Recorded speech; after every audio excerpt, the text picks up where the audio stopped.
Assalamualaikum warahmatullahi wabarakatuh. Tabipun, para pencinta buku, di hari kunjung perpustakaan kali ini, saya, Bekti Amanah, akan mereview satu buku istimewa, yakni Tara, Teach Like Finland, mengajar seperti Finlandia. Saya akan memperkenalkan satu peribahasa Lampung, yakni Pakak no tuan lebay, cadang pai mangai wawai. Artinya, perjalanannya tuan lebay, rusak dahulu baru bagus. Apa maksudnya? Maksudnya adalah ketika kita ingin memperoleh satu keberhasilan, biasanya akan dimulai dengan perjuangan terlebih dahulu atau bersusah-susah terlebih dahulu. Oke, langsung aja ya. Kali ini buku Teach Like Finland adalah buku yang ditulis oleh seorang pengajar berkebangsaan Amerika bernama Timothy D. Walker, yang mana jenis bukunya adalah jenis buku non-fiksi edukasi.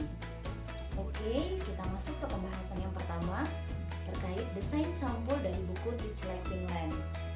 Karena memang proses pembelajaran yang digambarkan di buku ini hanya untuk anak-anak, maka cover atau desain sampul kali ini sangat cocok dengan buku Teach Like Finland.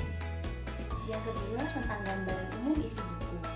Buku ini berisikan catatan pengalaman mengajar guru yang membuat siswa-siswanya bisa menempati urutan pertama dalam PISA.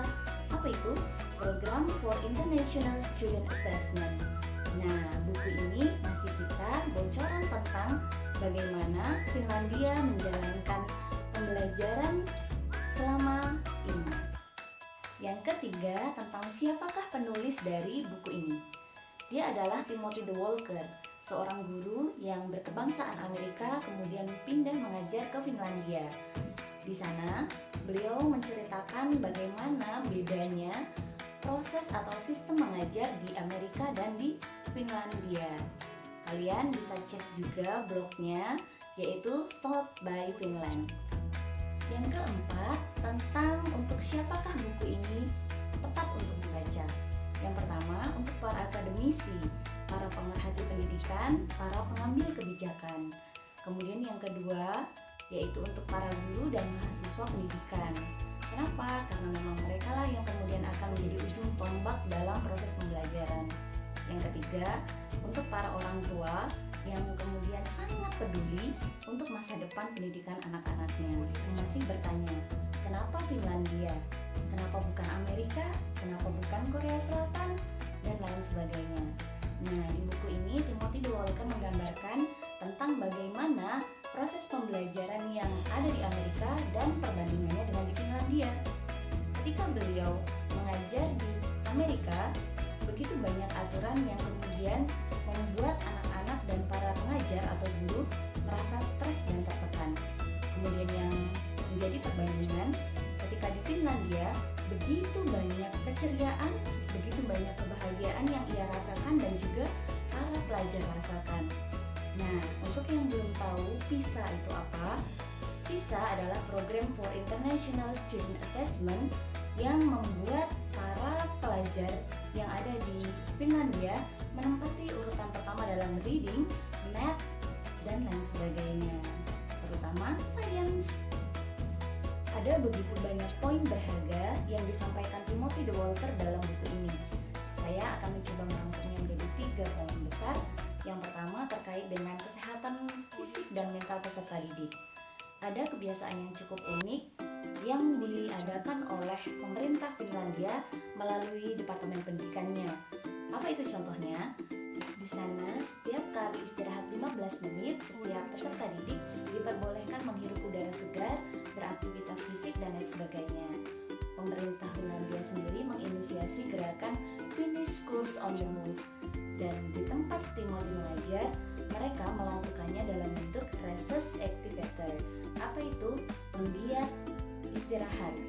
Setiap peserta yang lebih tinggi, mereka akan mengajak peserta didik yang lebih muda untuk beraktivitas fisik. Begitu juga dengan peserta didik yang di tingkat menengah. Yang kedua, terkait dengan rasa dimiliki. Setiap peserta didik di sana merasa dimiliki oleh sekolahnya. Bagaimanapun pembelajaran itu dilakukan, seorang guru berusaha untuk kemudian akrab, dekat dengan peserta didik, baik melalui makan bersama maupun program vokasi yang ada di sekolah tersebut. Meskipun sekolah itu bukan sekolah vokasi, tapi mereka memiliki program seperti memasak, bertukang, kemudian membersihkan segala sesuatu, itu luar biasa. Dan mereka diberikan waktu untuk merayakan segala sesuatu yang terkait dengan keterampilan yang mereka buat di hari itu. Ketika mereka kelas memasak, maka mereka diberikan waktu untuk merasakan masakan yang mereka buat bersama. Ketika program bahasa, mereka diberikan waktu untuk membacakan puisi untuk teman-teman dan gurunya.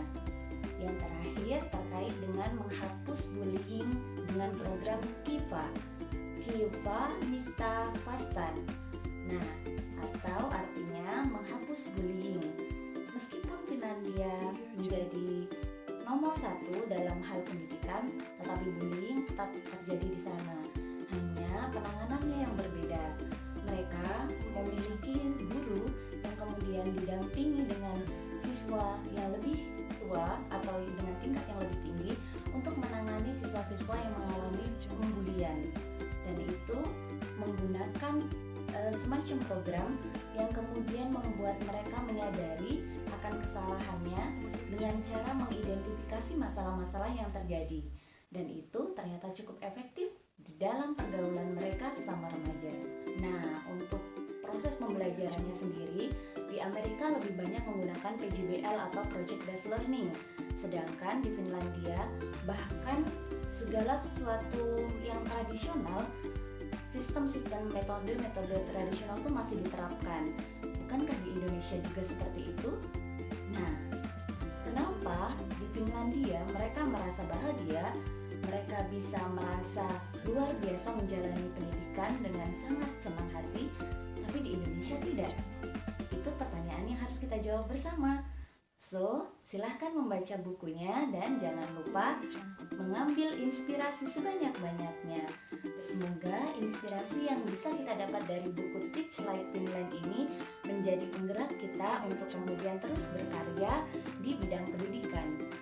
Dari saya, Bekti Amanah, saya tutup. Terima kasih banyak sudah menonton. Assalamualaikum warahmatullahi wabarakatuh.